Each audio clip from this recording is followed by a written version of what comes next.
amigo que está aí agora na TV Franca, canal 23 da NET, também no portal GCN.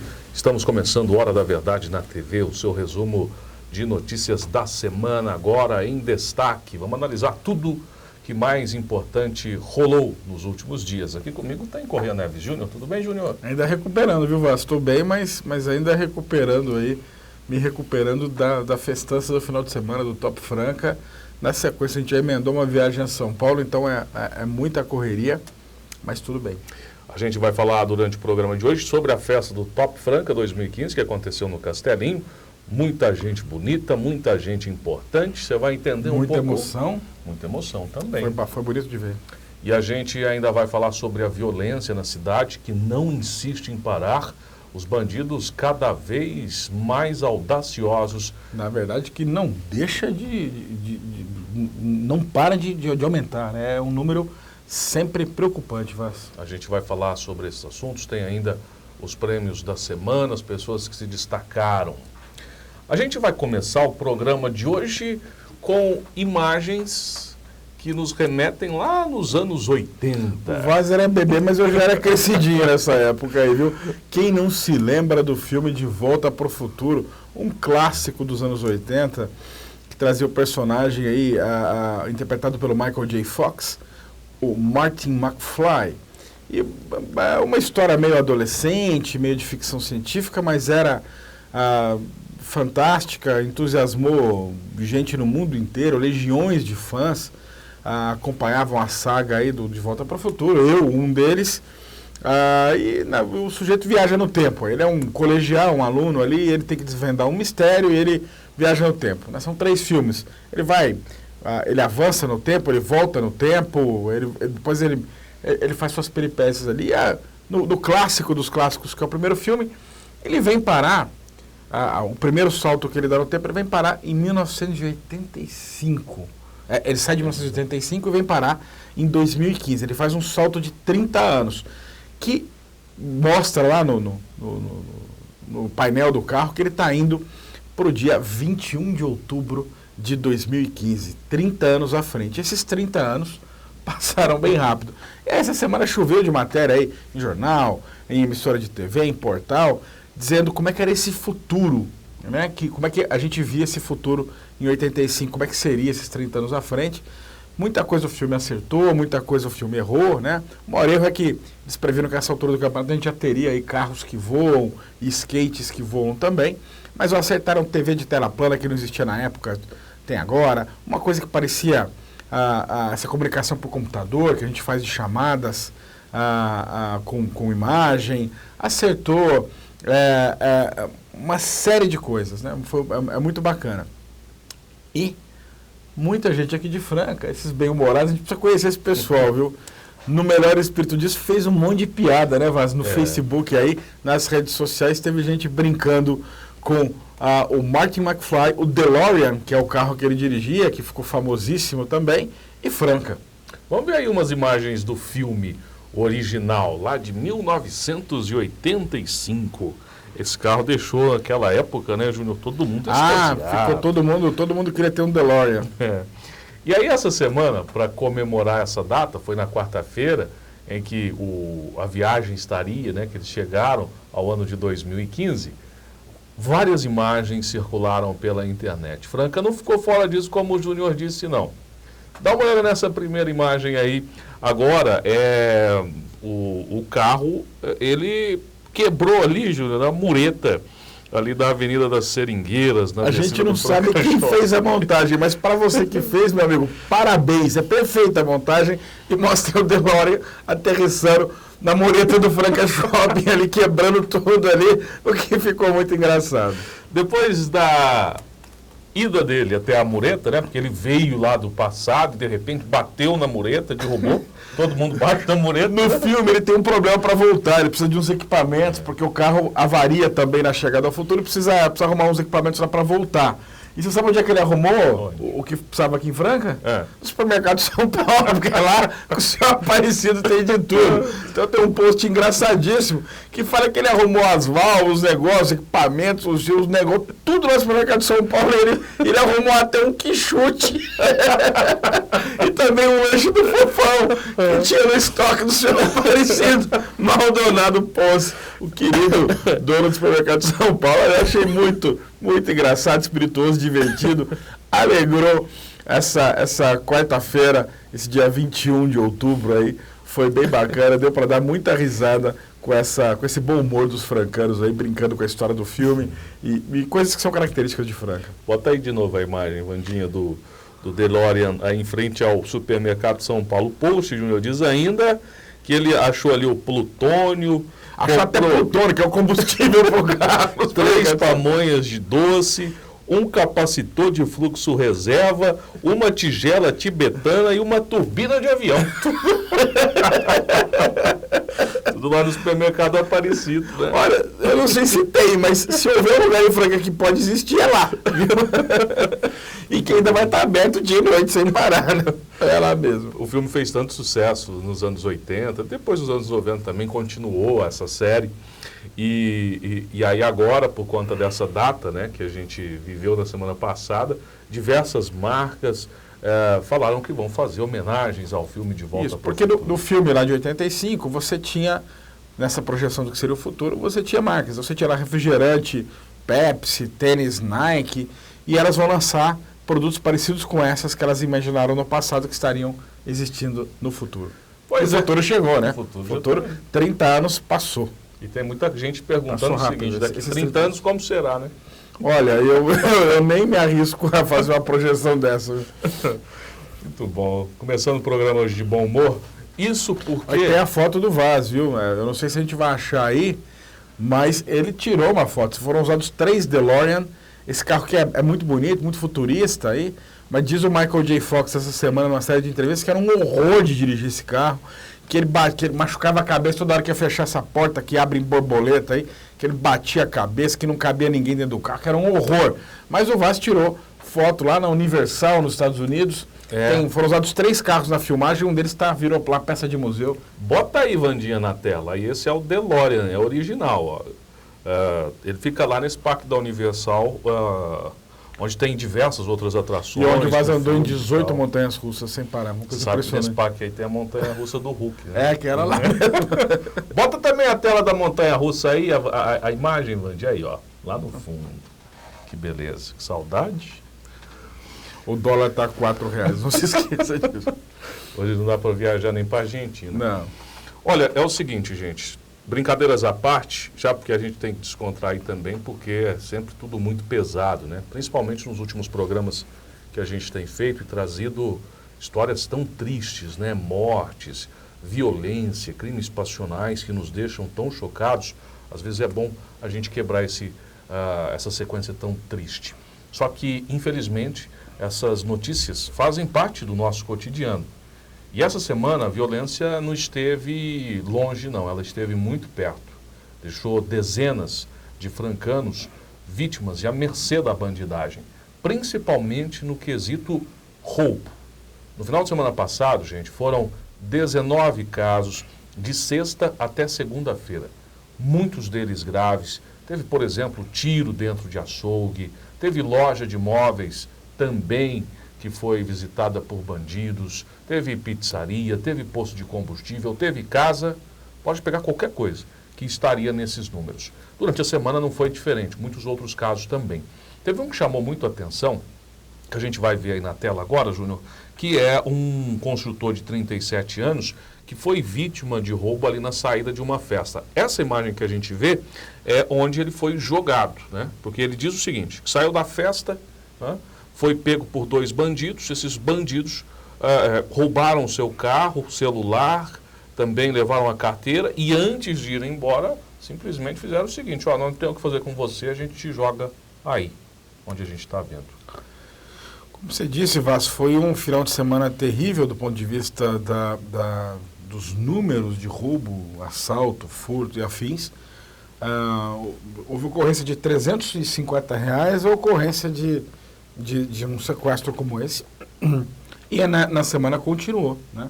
Nós tivemos na semana aí uma outra família submetida a uma situação absurda. Só no final de semana foram 19 ocorrências de roubo, furto, assalto e assemelhados, e confusões. Por mais que a estatística oficial indique uma coisa diferente, a percepção, eu tenho insistido nisso, a percepção é outra. Para a gente, a sensação é de que a violência cresce, são muitos roubos, são muitos assaltos e muito crime que é quase um deboche. Você veja esse rapaz que foi apanhado aí na saída de uma festa. O cara está saindo da festa, os caras estavam lá esperando e não está muito preocupado se vai ter segurança, se não vai ter segurança, se a polícia vai parar, se não vai parar. É um desrespeito absoluto por toda e qualquer autoridade, né? Então, é muito sério isso que está acontecendo. Eu tenho defendido e insisto, é preciso uma mudança brutal na legislação, um momento de punições mais efetivas, mais severas, mais longas, com menos recursos, porque senão não tem jeito. Olha, é muito triste, né? Esse rapaz foi sequestrado. Teve outro caso também de sequestro. São sequestros rápidos, que depois as pessoas são abandonadas, mas que deixam ali uma marca terrível.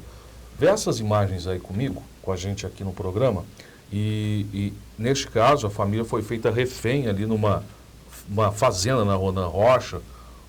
As duas filhas do casal estavam dentro dessa casa que a gente vê aí, duas meninas de 11 anos, foram feitas reféns, foi feita refém também a mulher, e o homem foi levado depois pelos bandidos. Eles queriam cerca de 30 mil reais que eles disseram que tinha dentro da casa. O homem disse que tinha um homem de terno, que ele foi rendido por esse homem, ou estava vestido de roupa social. Que ele até confundiu, né? Não sabia se era advogado ou pastor, na impressão dele, porque de tão bem trajados que eles estavam. E aí depois ele foi pego, foi levado para um ponto da cidade, foi abandonado, mas fica, né, a sensação de trauma, de impotência. Né? Mas fica o trauma, em primeiro lugar, porque você imagina que alguém disse para esses caras que havia esse dinheiro lá. E o pior, não havia. Né? Quem disse ainda disse colocando num risco absurdo, porque a hora que o bandido chegou lá e não tinha, começou o terror. Esse pai foi tirado dessa família, a família foi largada lá, e eles falavam todo o tempo, diante da família e depois levando o cara, que a ordem que eles tinham de Ribeirão Preto, de onde eles vieram, era para matar o rapaz, o sujeito, o lavrador, se não encontrasse o dinheiro. E aí botaram ele no carro e disseram, durante o trajeto dele até onde ele foi largado, abandonado, que iriam sapecar ele de tiro. Você imagina o terror, e é isso que eu digo. Eu imagino o terror desse pai de família, sabendo que a mulher e os filhos ficaram lá para trás, que ele está sendo levado para um lugar que o cara vai encher ele de tiro. Por sorte, por Deus, por qualquer que seja a interpretação que você tenha para isso, não fizeram isso com ele, né? Mas o terror é evidente. E aí quando me perguntam, eu não estou dizendo essa tese simplista de dizer que bandido bom é bandido morto, mas também bandido bom não é o bandido solto, né? Não é o bandido que não respeita a lei, não é o bandido que não teme nada, não é o bandido que não responde pelos atos que pratica. E é isso que nós estamos vendo aqui. Acho que no Brasil tem uma preocupação exacerbada pelos direitos de quem comete crime e uma preocupação menosprezada com o terror das vítimas de violência. Essa vítima, como essa família, como o rapaz da festa, como as pessoas que são vítimas da violência cotidiana no Brasil. É triste, né? E tão triste que a gente está se acostumando, né? Hoje em dia é muito comum que todo mundo saia com algum dinheiro de casa, porque se você for parado, você tem alguma coisa para entregar para o bandido, né? Como se você tivesse que se acostumar com o estado de coisas desse. Ainda sobre ocorrências, gente, teve uma imagem que marcou a semana, principalmente para os nossos amigos que nos acompanham aí pelo portal GCN, que é deste ônibus aí, ó, completamente sem controle, desceu uma avenida ali na cidade de Viradouro.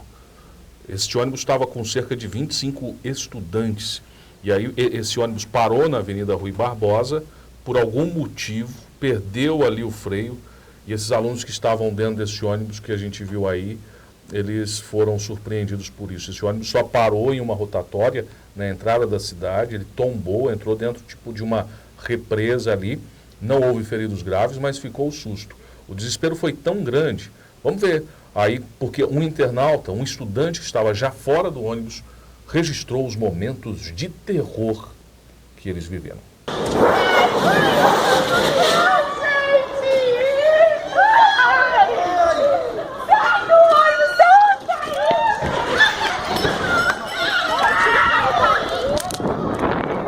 Depois disso, o ônibus foi como a gente viu nas imagens. Vamos ver de novo?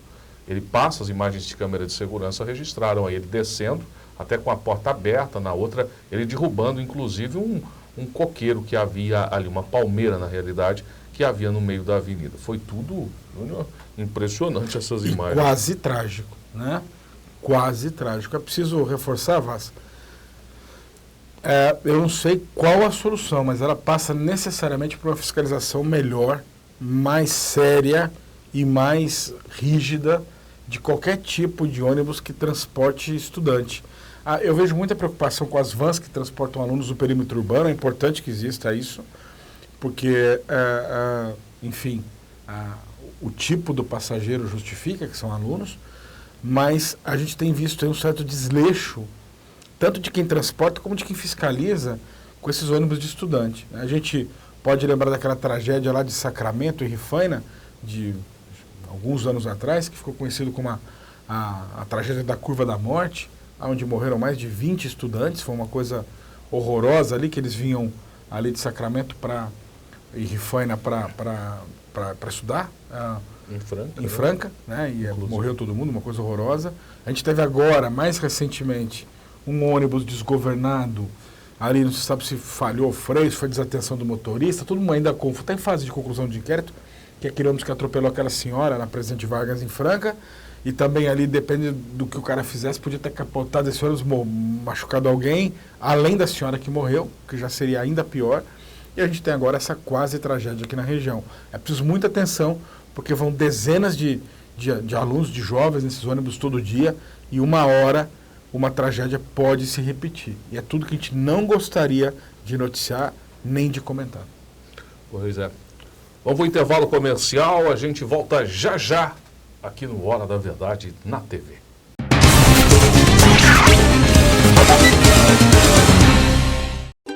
A família cresceu, a alegria aumentou. Agora a proteção também precisa ficar maior. Então, temos o melhor plano para você. Tem a Unimed. Cuidar de você. Esse é o plano. Padaria Pão Delícia. Um lanchinho, um pão para o café, salgadinhos ou aquele bolo delicioso é na Pão Delícia. Tudo fresquinho para você. Saboreie. Padaria Pão Delícia. Uma delícia.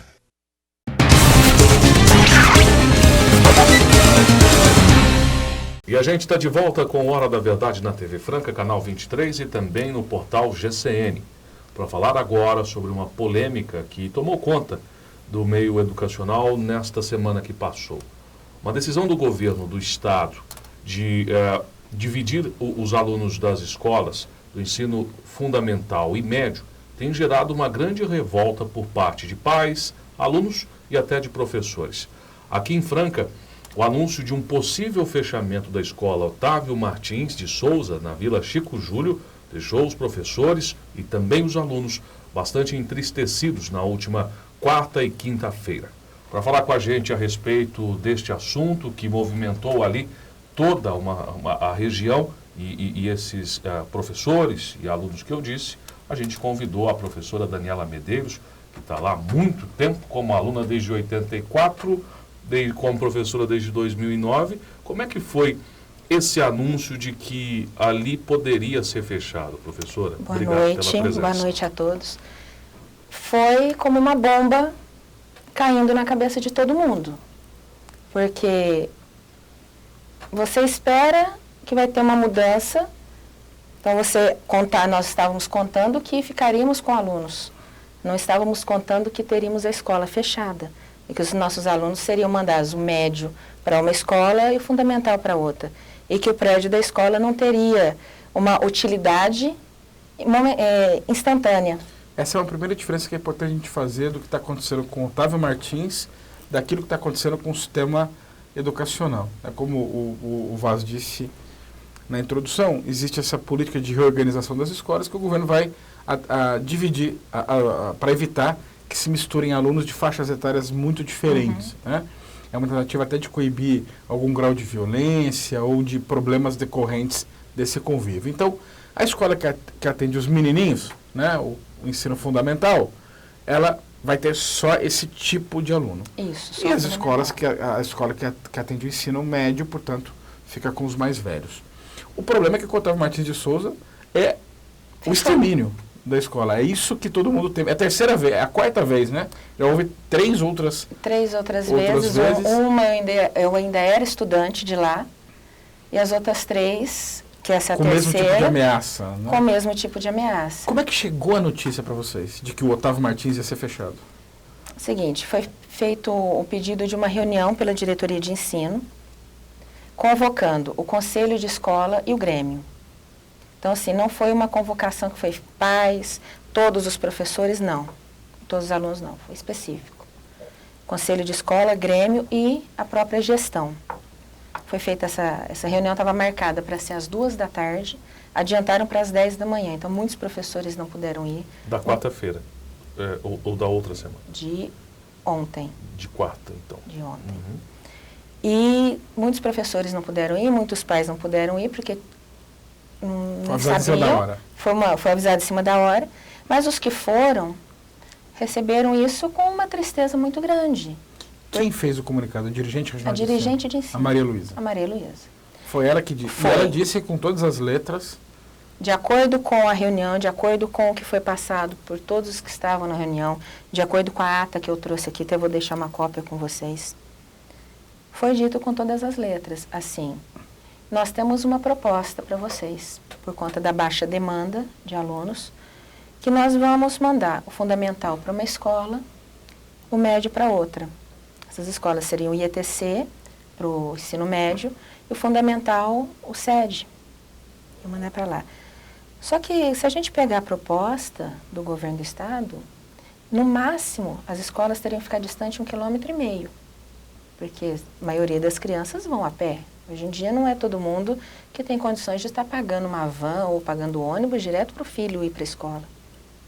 A maioria dos nossos alunos, pelo menos uns 80%, moram ali encostado na escola. O que acontece? Vamos pegar, por exemplo, o pessoal que mora no Parque São Jorge, na Baixada do Parque São Jorge. Até chegar lá no SED, vai muito mais de 1,5 km.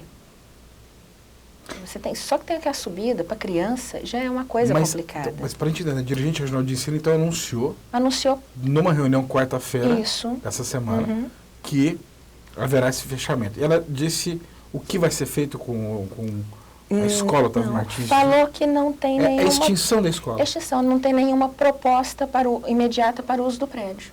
Porque existe uma coisa que é o prédio, existe uma coisa que é a instituição Otávio Martins. Exatamente. Otávio Martins deixa de existir, o prédio...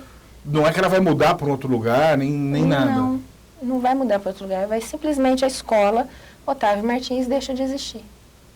Como escola. O prédio continua lá, mas vai ter outro nome, vai ter outra utilidade que ninguém sabe, né? Ou sabe e não quis falar. Nós desconfiamos. Do quê? Que haja uma ampliação da própria diretoria de ensino, já que eles já fazem parte, já pegaram uma parte da escola. A diretoria de ensino é junto à escola também. O Otávio Martins, o complexo do Otávio Martins, ele era dividido em 2 grandes unidades, com uma espécie de uma ponte que ligava um ao outro. Então, a parte maior foi tomada pela diretoria de ensino, né, quando, digamos assim, entre aspas, eles foram expulsos do prédio do antigo Cefam para dar lugar à FATEC. Então, eles praticamente tomaram lá da gente. Nós ficamos com a parte menor, que é a parte do fundo do Otávio. Tanto que a frente, que era a frente da escola, que todo mundo conhecia, agora é a diretoria de ensino. Nós ficamos com o fundo, fomos jogados para o fundo. Então, nós perdemos aquele prédio.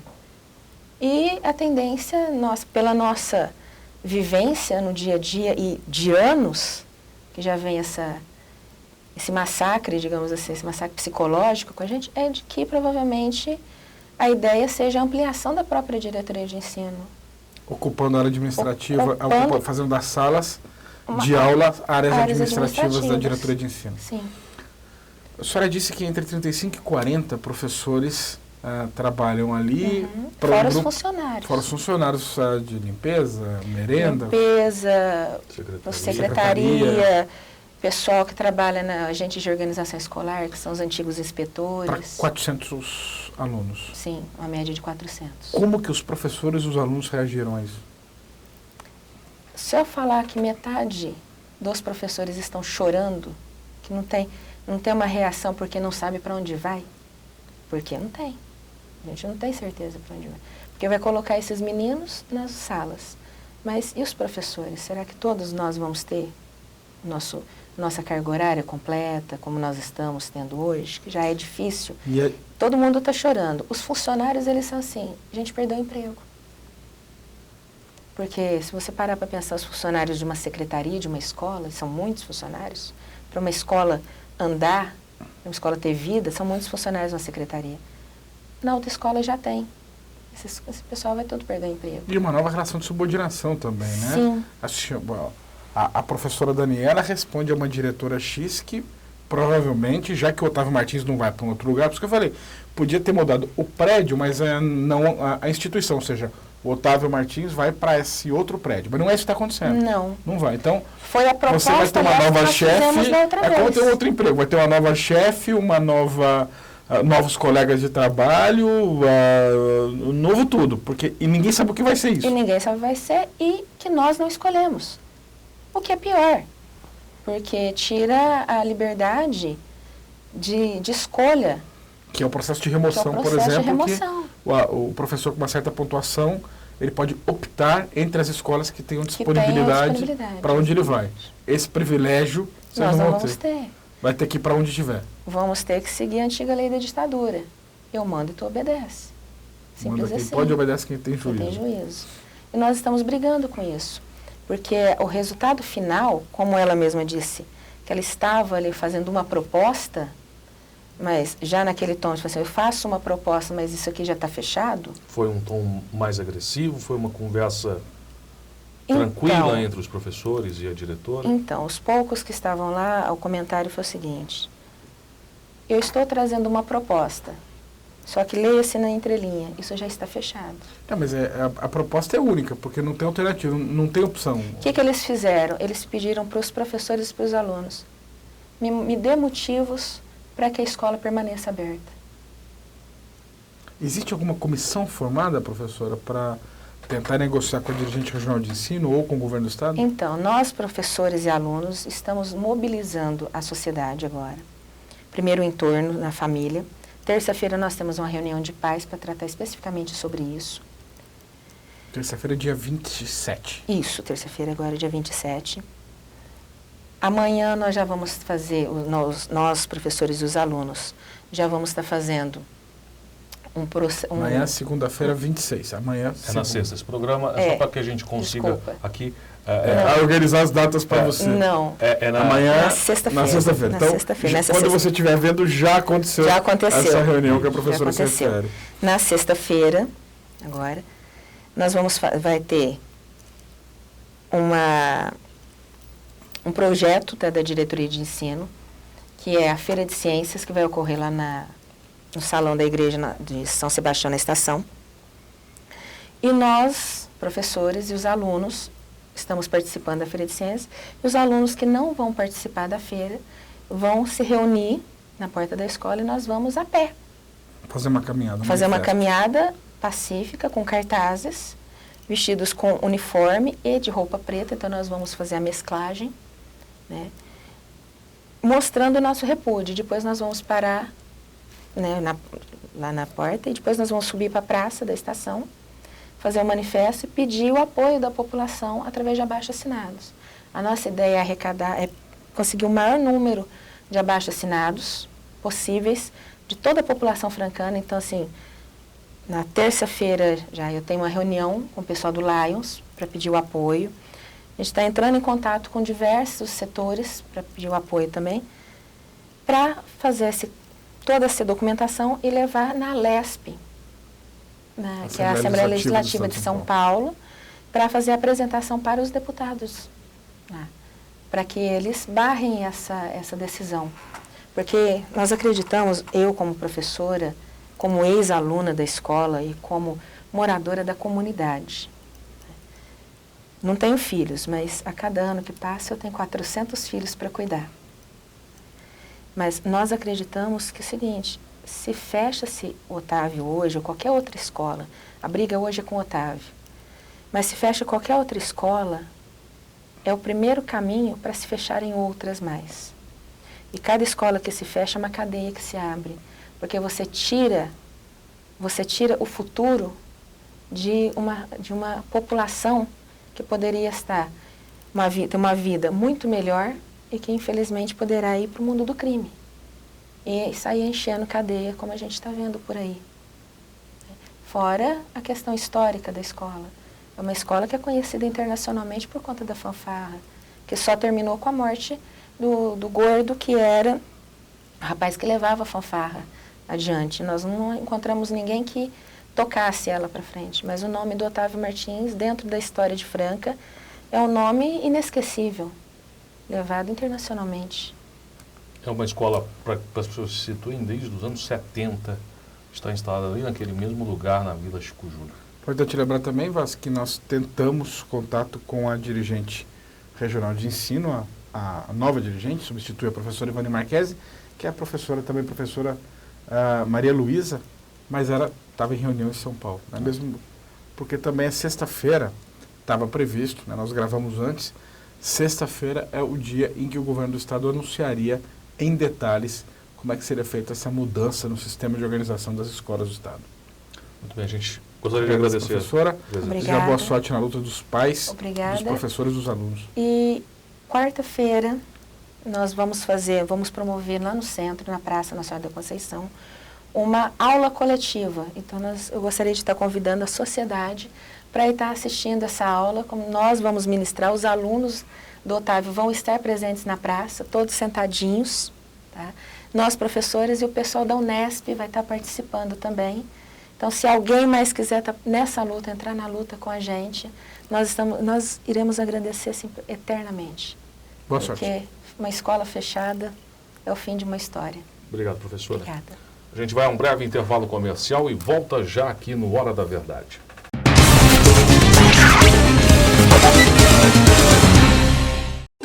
A família cresceu, a alegria aumentou. Agora a proteção também precisa ficar maior.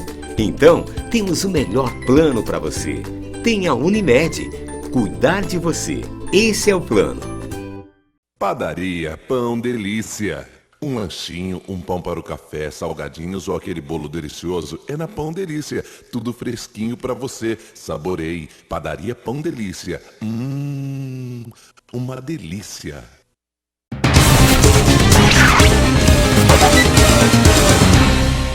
A gente está de volta aqui no Hora da Verdade na TV, Franca, canal 23 da NET e também no portal GCN, para falar sobre uma polêmica nova envolvendo o prefeito Alexandre Ferreira. Como se fosse novidade o prefeito se envolver em confusão. É uma redundância. Polêmica, Alexandre Ferreira e novidade é pleonástico e é redundante. Durante essa semana, o repórter Edson Arantes, tem uma coluna no Jornal Comércio da Franca, trouxe detalhes sobre um áudio que foi mostrado pelo perfil no Facebook Franca Transparente.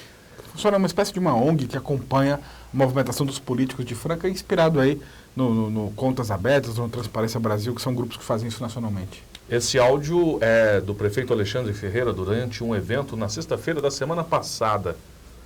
O prefeito Alexandre chamou o promotor Paulo Borges, ele que é responsável pelas investigações, principalmente todas essas que a gente tem visto, envolvendo o Instituto Ciência da Vida, ele o chamou de promotorzinho.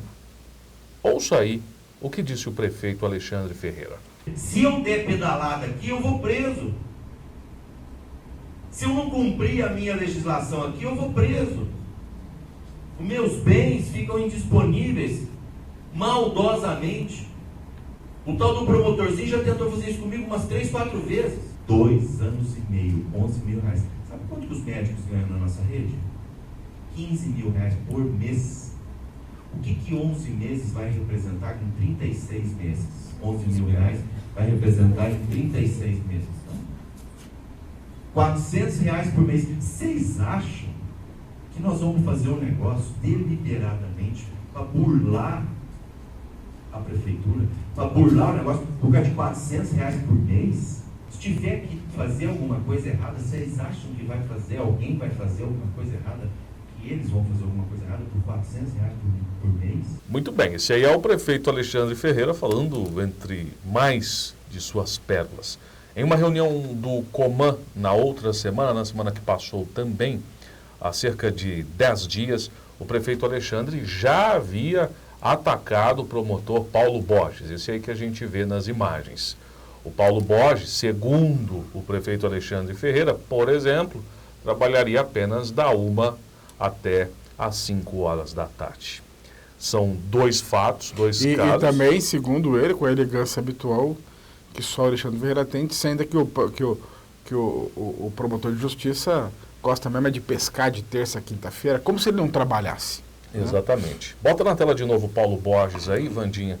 Ele, depois do que disse o prefeito Alexandre Ferreira, ele repudiou os seguidos ataques. Ele diz que por representar aquela atitude de autoridade municipal, ato de deselegância no trato institucional, na falta de argumento para sustentar o indefensável e em fórum inadequado. Ele afirmou ainda que o horário de atendimento ao público da 1 às 5 da tarde não se confunde com o horário de trabalho, que o promotor de justiça por lei tem regime de trabalho próprio, que também é de conhecimento das autoridades. E disse muito mais o promotor Paulo Borges, que não gostou nada das declarações. Mas foi muito elegante, Paulo Borges foi elegante e contido na sua manifestação. Né? O caráter institucional que falta, o respeito à liturgia do cargo que falta ao prefeito Alexandre Ferreira sobrou no promotor Paulo Borges. Né? Ele foi atacado duramente, reagiu com elegância. Então, para você entender de onde surge esse amor do Alexandre Ferreira pelo Paulo Borges, por dever de ofício, ou seja, a atribuição do Paulo Borges, ele que é o primeiro promotor de justiça, né, o título do cargo dele, ele cuida de tudo que diz respeito à administração pública. Né? Você tem várias varas do Ministério Público, várias áreas de atuação dos promotores de justiça. Tem um que é curador de fundações, tem outro que cuida dos idosos, tem um que cuida do meio ambiente, tem os promotores do crime e tem o do patrimônio público, que é o Paulo Borges. E é como promotor do patrimônio público que cabe a ele fiscalizar os atos do prefeito. E nessa fiscalização, o que não faltou foi ilícito, ilegalidade, absurdo cometido pelo Xandeco, o Alexandre Ferreira, e aquele grupo que ele aninhou ali na prefeitura de Franca, o primeiro escalão do governo dele. Então você tem, olha, falsificação de documento, naquele caso da casa cedida para o servidor, para ficar quieto em relação às irregularidades. Você tem a prefeitura forjando licença ambiental em seu nome quando a responsabilidade era dos curtumes. Você teve o caso do Rogério Ribeiro, dá uma olhada na foto aí, o homem da cobra, o amigão do Xandeco. Aí, ó, esse aí que falsificou plantão. Esse é a verdadeira razão do ódio, viu? Olha, eu vou te contar. Entender a relação do Alexandre Ferreira com o Rogério Ribeiro é difícil, hein? É mais que um e carne, é uma ligação kármica. Porque falou do Rogério, arrumou confusão com o Alexandre Ferreira, né? Você tem o caso do ICV, todos esses casos foram denúncias. Você tem ainda o caso também das creches. Tudo isso está na alçada do Paulo Borges. O Paulo Borges fez o seu papel, né? Investigou, realizou os inquéritos e fez a denúncia disso tudo, né?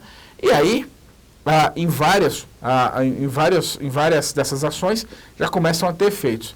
Se a gente lembrar, vamos ver a primeira manifestação do Alexandre Ferreira contra o Paulo Borges, em caráter oficial, que foi numa entrevista que ele concedeu para a Priscila Salles, nossa repórter, onde ele disse que tudo que o Paulo Borges faz não dá em coisa nenhuma, não anda para frente. Isso que ele falava. E aí andou para frente, né? A Justiça decretou bloqueio de bens de secretários municipais, indisponibilidade de bens, proibiu a prefeitura de pagar dinheiro para o ICV, andou muita coisa. Proibiu decretou a indisponibilidade do patrimônio do ICV também. Então, tudo isso gerou essa contrariedade. Mas onde pisou mesmo no calo foi falar do Rogério. Ó, dá uma olhada. Esse é o brother do Xandeco, tá? O prefeito Alexandre Ferreira, essa imagem elegante que você está vendo aí, que a Vandia separou para você. E esse é o amigo de fé, irmão, camarada dele, o Rogério Ribeiro. Esse sujeito, que não tem currículo, tem ficha corrida, né? Ele responde a um processo criminal no Paraná, igualzinho o CV fez aqui, ele fez no Paraná lá, né? Por falsificar documento, por usar um CRM que não era seu, prontou um monte. Mas aqui em Franca, ele ocupa cargo de confiança nomeado pelo Alexandre Ferreira. E nessa confusão toda, ele está denunciado pelo Ministério Público, a Justiça decretou a indisponibilidade de bens dele, e aí o Alexandre Ferreira não gostou. Não gostou e está atacando o Paulo Borges. O Paulo Borges é o segundo inimigo do prefeito Alexandre Ferreira. O primeiro é este jornalista que vos fala, a quem o Alexandre Ferreira também não economiza nos ataques. Aliás, eu quero deixar claro aqui que nada me deixa mais feliz na vida do que ser o oposto do Alexandre Ferreira. Viu? Então, eu fico muito feliz todas as vezes em que ele lança impropérios contra o que eu faço, porque eu tenho convicção absoluta de que nós estamos no caminho certo, né? Nada é mais errado do que essa gestão. Sobre o Paulo Borges, além da deselegância, né, você não pode esquecer, uma coisa é um popular, uma pessoa, um cidadão qualquer, tecer um juízo de valor sobre o promotor de justiça ou mesmo sobre o prefeito de Franca. Tem uma relevância. Outra coisa é alguém ocupando um cargo eletivo, na função de prefeito, no exercício do cargo, atacar um servidor público de carreira que tem por dever de ofício fiscalizá-lo, que é o promotor de justiça, e que tem uma série de atribuições específicas. Isso é gravíssimo, né? A primeira noção de quem ocupa um cargo público, um cargo eletivo, é saber disso, né? E o Alexandre Ferreira, entre outras coisas que ele ignora isso também, Vaz. Ele que parece esquecer que ele é prefeito, né? E se comporta como um menino muito mal criado, né? Falando absurdo. A segunda coisa sobre o Alexandre Ferreira é que ele só faz essas graças dele, essas coisas, quando a pessoa não está lá para se defender. O Alexandre Ferreira, ele é valentão com moças, né? Com estagiário, ele gosta muito de ser valentão com estagiária. Se é repórter estagiário, ele sai falando bobagem, ou quando a pessoa não está presente, como no caso do Paulo Borges. Ele não tem esta coragem toda dele na cara do Paulo Borges. Ele fala, como o próprio promotor disse, no fórum inadequado, ou seja, no lugar que não era para ele falar isso. Ele não fala dentro do Ministério Público, ele fica mandando esses recadinhos dele.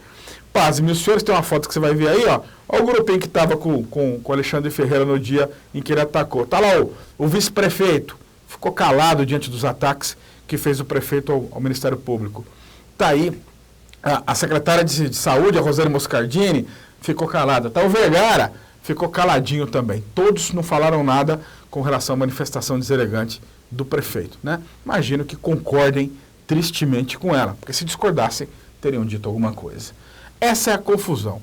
Chamou de promotorzinho, disse que o promotor Paulo Borges não gosta de trabalhar, só quer saber de pescar, e ouviu uma resposta bastante educada. O Paulo Borges, nós convidamos ele para dar uma entrevista, ele se limitou a dizer que não está sem tempo porque está investigando os casos do ICV e do SAMU, o que eu acho que é uma resposta bastante adequada para um promotor sério que está trabalhando. Infelizmente, a gente fica dependendo da agenda dele para oportunamente a gente marcar uma entrevista. Nós gostaríamos muito de que ele explicasse o andamento desses casos e dissesse como é que ele vê esse tipo de coisa, né? Mas a nota dele é uma nota elegante, onde ele lamenta a falta de educação do prefeito.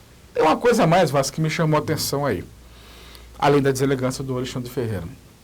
O prefeito de Franca, ele disse, com todas as letras, que ele gosta de altos negócios, viu? Se é para roubar muito. Ele diz aí, você ouviu no áudio, né?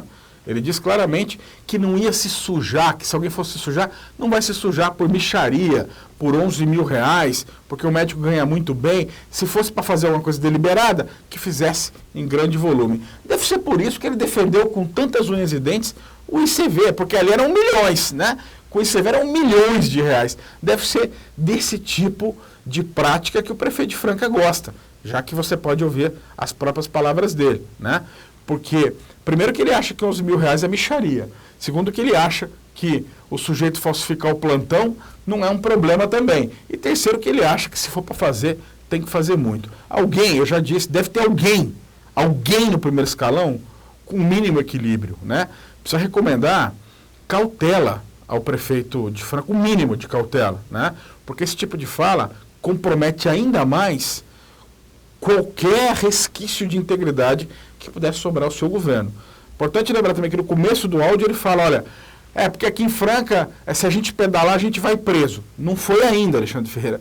Mas se Deus quiser, se tudo ocorrer dentro do que a gente torce para que ocorra, ou seja, para que a integridade, o respeito, as instituições sejam mantidas, chegará o dia em que você será preso, né? Porque a resposta da sociedade para quem faz esse tipo de coisa que você tem feito tem que ser, dentro da lei, uma pena privativa de liberdade. Porque o que você fez extrapola qualquer noção de respeito mínimo à coisa pública. Nós não estamos falando mais de incompetência, nós estamos falando de absurdos cometidos na coisa pública, com dinheiro público, e de uma afronta às instituições, como tem sido feito pelo Alexandre Ferreira. A gente vai a um breve intervalo comercial e volta já, aqui no Hora da Verdade.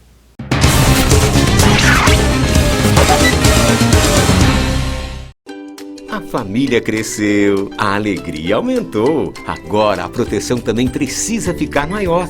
Então, temos o melhor plano para você. Tem a Unimed. Cuidar de você. Esse é o plano.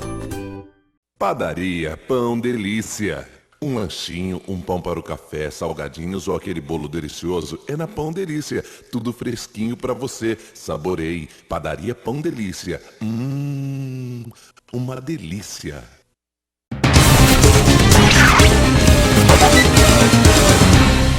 E a gente está de volta aqui no Hora da Verdade, na TV Franca, Canal 23 e também no portal GCN. Vamos falar agora sobre festa, comemoração, diversão, alegria ao Top Franca 2015 que aconteceu no sábado passado na sede social do Castelinho. E bota as imagens aí, Vandinha. Olha que festa bonita, o Castelinho ficou todo decorado, uma decoração lindíssima. Teve muita comida, teve muita bebida, teve muita emoção. Aí a gente vê as imagens da galera toda, um evento de gala, maior evento de gala de todo o interior de São Paulo. Olha, no Top Franca 2015 foram homenageados empresários do ano, que foram os donos da Hidromar. Teve também uma empreendedora social a Edna Doca, da Sociedade dos Cegos. E tivemos também ali a homenagem muito especial e merecida para a empresária da década, a Luísa Helena Trajano, do Magazine Luiza. Ela que trouxe a família, os tios, a dona Luísa e também o senhor Peregrino. Chegou especialmente dos Estados Unidos para a festa. Foi uma diferença grande e a gente ficou muito orgulhoso. Exatamente. Eu conversei ali com a Luísa Helena Trajano, logo no momento em que ela havia recebido o prêmio de empresária da década. Ela estava bastante emocionada, vamos ver. Luísa, como é que a senhora recebe esse prêmio, vindo principalmente da sua cidade, Franca? É com muita emoção, uma cidade que eu quero tão bem. Aliás, é a minha cidade, eu só mudei de local por um período, né? Mas é a minha cidade, muito obrigada ao comércio da Franca, é muita emoção e muita responsabilidade ser eleita uma empresária da década. Luísa, a senhora como uma das empresárias mais importantes do país, como é que a senhora está vendo esse momento? É um momento difícil, é um momento que o Brasil tem vivido principalmente economicamente dizendo, um problema que a gente tem sentido. Como é que a senhora, como presidente do Magazine Luiza, tem visto esse momento? Difícil, mas um momento de alternativa. Por exemplo, o crescimento do dólar ajuda a Franca. Então tem que buscar oportunidade agora. Tá bom? Então é um momento de oportunidade e não é a primeira, como o Júnior falou, e não vai ser a última. Eu sou uma empresária de crise. A gente passou a ter 770 lojas nas crises. Então vamos lutar e continuar como todos os empresários que receberam os prêmios aqui hoje. A Luísa Helena Trajano estava acompanhada também de amigos, como essa que a gente vê aí nas imagens, a Chieko Aoki, uma das grandes empresárias do Brasil. Ela que é a fundadora da rede de hotéis Blue Tree. Certamente você viaja aí a negócios, provavelmente você já ficou num dos hotéis presididos pela Chieko Aoki. E também conversei com os empresários do ano. Estavam, obviamente, muito felizes. A Laíra e o Beto da Hidromar. Vamos lá. Vejo que para nós é uma honra, né, em ter sido escolhido para receber esse prêmio.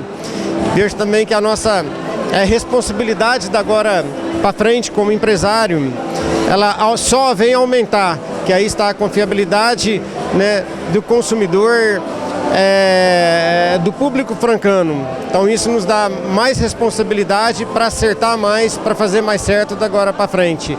Sem contar também que sozinho a gente não teria feito nada, né? A gente conta com isso, eu e o Lair conta com uma equipe que vem, né, muitas vezes na nossa frente ou do nosso lado para que isso tudo aconteça. No fim das homenagens, teve a apresentação da banda Gang Lex e a galera toda se divertiu a beça, festa Até bonita, né? o amanhecer, viu, Vasco? Foi muito emocionante, foi muito bonito de ver, especialmente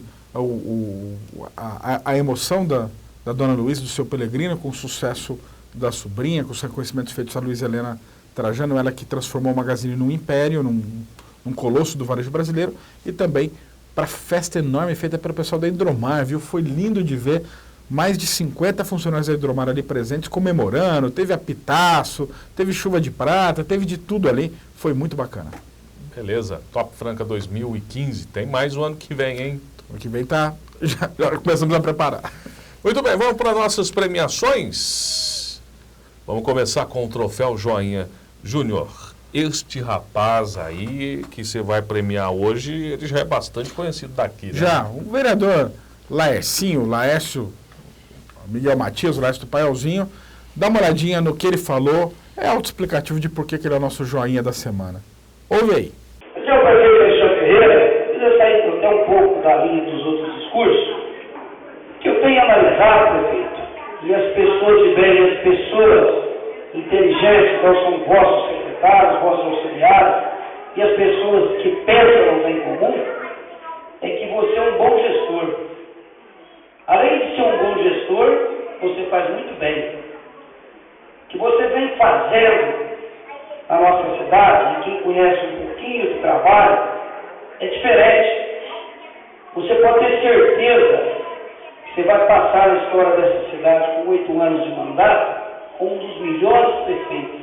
Tá aí. Então você viu, nas palavras do próprio Laércio, o Alexandre Ferreira é o melhor prefeito com quem ele já trabalhou na história de Franca, um bom administrador e merece ficar 8 anos. Aí sim, joinha você, viu? Tá bom. Ele também trabalhou com o PT, né? Tal. Trabalhou com o Sidney Rocha. Né? Deve estar todos felizes com a comparação. A Graciela também deve agradecer. Também muito, presidente. É. Vamos lá para o vergonha alheia dessa semana, Júnior. Olha, vai pro vereador Pastor Otávio, né? Protagonizou uma coisa ali na Câmara de Vereadores, absolutamente desnecessária, desrespeitosa, desnecessária e sem qualquer sentido. Ele apresentou um projeto essa semana que é idêntico a outros 2 projetos que já existem, que é um projeto de detecção precoce de câncer de mama, né? Contra o câncer, contra o câncer, e né? câncer Na de verdade, ovário. Câncer de ovário, não de mama. Mas é um projeto idêntico a outros que já existem. No ano passado, na falta de 2 vereadores já tinham apresentado e aprovado projetos dessa natureza. O vereador Ademir Marini, tinha feito o papel dele no ano passado, uma iniciativa bacana, e a vereadora Valéria Marçom também tinha apresentado um projeto nesse sentido, aprovado. Agora, existe uma regra elementar, não precisava ser nem regimental, é de educação, né? Você não vai lá e faz uma outra coisa que alguém já fez e tenta falar que você é o bom. E aí, alertado pelo Ademir Marini de que já havia um projeto semelhante, criou um constrangimento, virou um bate-boca ali, ele suspendeu, disse que ia ver, se fosse mesmo ele tirava o projeto dele de votação, mas ficou só no falatório, viu? Quando voltou para a sessão, voltou e manteve o projeto Pastor Otávio, tentando usurpar a iniciativa dos outros 2. O plenário rejeitou, ficou feio demais pro pastor, e eu não entendi por que uma coisa tão sem propósito e sem sentido e feia como essa. Foi a vergonha da semana. Talvez se não funciona, esses projetos foram apresentados no ano passado, que ele tivesse cobrado para funcionar. Claro, cobre o funcionamento deles, né? Mas não ficar fazendo projeto igual a projeto que já existe. Vai virar na gaveta de novo. Vamos lá para os aplausos, Júnior. Tempo estouradíssimo, eu queria falar muito desse caso, mas fica aqui o nosso respeito e nossa admiração para as autoridades mineiras. Lá em Passos, aqui na nossa vizinha Passos, Minas Gerais, houve um quiprocó, um tendepá, como diria o Dedão, né?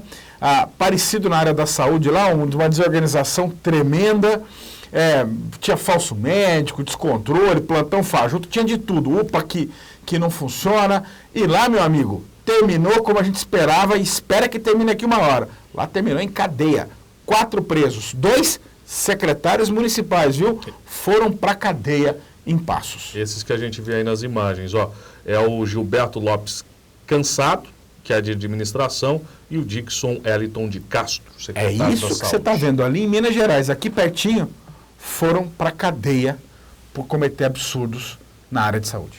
Vambora, Correia. Vambora, você escolheu a música, olha, a música hoje é do Vaz, escolhida por ele, dos trechos do Fantasma da Ópera, é a peça de teatro musical em cartaz há mais tempo, está há mais de 20 anos, estreou em 86 em Londres, no West End, depois foi para Nova York, já passou de 10 mil apresentações e é lindíssima. Nós vamos com Music of the Night, que é um dos trechos mais bonitos desse grande espetáculo. Vamos lá então, esse que é do filme que foi gravado em 2004. Vambora. Um abraço. Tchau. Slowly, gently, night unfurls its splendor. Grasp it, sense it, tremulous and tender. Turn your face away from the garish light of day. Turn your thoughts away from cold, unfeeling light, and listen to the music of the night. Close your eyes and surrender to your darkest dreams. Purge your thoughts of the life you knew before. Close your eyes, let your spirit start to soar.